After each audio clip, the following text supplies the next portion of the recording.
Magandang araw mga kaibigan. Bigyan natin ng reaction, opinion ngayon yung pangyayari na si Ombudsman Boying Rimulya, nalaman na lang natin na ginamit pala niya ang testimony ni Sergeant Gutesa, dalawa sa Brave 18 Marines para ma-freeze ang accounts, properties ni Martin Romualdez.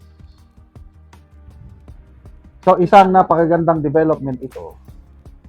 At ang tanong ngayon is, ano ang comment, ano ang reaction ni Senator Ping Lacson sa pangyayaring ito? Natanong ko yan dahil magkabaliktad na ang approach ni Boying Rimulya at ni Lacson. Si Boying, lumalabas, naniniwala na siya sa Brave 18 Marines. Si Lacson naman, yung dati pa rin na lacking in believability, lacking in credibility, mathematically impossible. So, itong chairman ng Blue Ribbon Committee is outright disregarded niya ang 18 Marines. Yan lang kayo. Hindi ko kayo pwedeng patawag sa Blue Ribbon. Baka magkalat lang kayo doon. Ma-cite in contempt kayo, kawawa kayo. O, ganun siya. Dito naman si Boying, nung una, tahimik kung ano-anong sinasabi. Akala ko, baliwala rin sa kanya ang Brave 18. I want individual testimonies. Mga ganun-ganun. Mayroon ding magandang magagawa pala si Ombudsman Boying Rimulya. Sa totoo lang Dati I'd like to be honest, opinion ko lang ito. Wala na akong katiwa-tiwala kay Boying Rimulya. Dati. Ngayon, itong ginawa niya na paggamit sa testimony ni Sergeant Gutesa at yung dalawa, kalimot ko yung mga pangalan Kasi di ba joint affidavit yung kanila. Kailang pagdating sa isang bagay, example, yung nag-deliver kay Martin Romualdez, dalawa lang ang na-involve doon sa pag-deliver kay Romualdez. Kaya sila lang din ang nakapangalan. Yung pag-deliver sa Paway, Ilocos Norte, sa bahay ng PBB, nakalagay din doon kung sino talaga yung nag-deliver. Maganda yung pagkagawa ni Attorney Baligod. Bilib ako Masummarize mo yung pangyayari. Kailang joint affidavit lang. Kaysa yung individual, hindi mo makuha yung buong picture kung individual affidavit.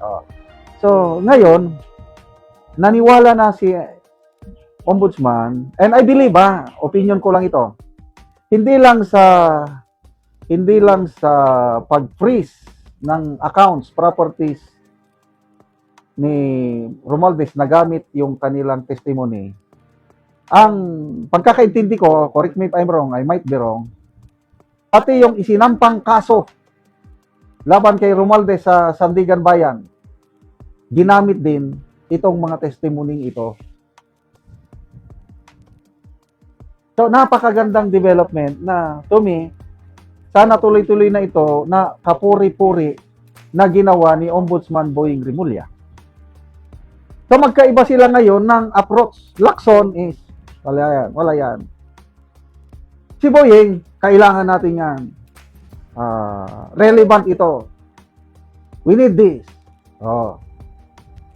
So, bakit tahimik si Senator Lacson? Up to now, wala pa akong naririnig or nababasa na reaksyon niya o comments niya tungkol nito.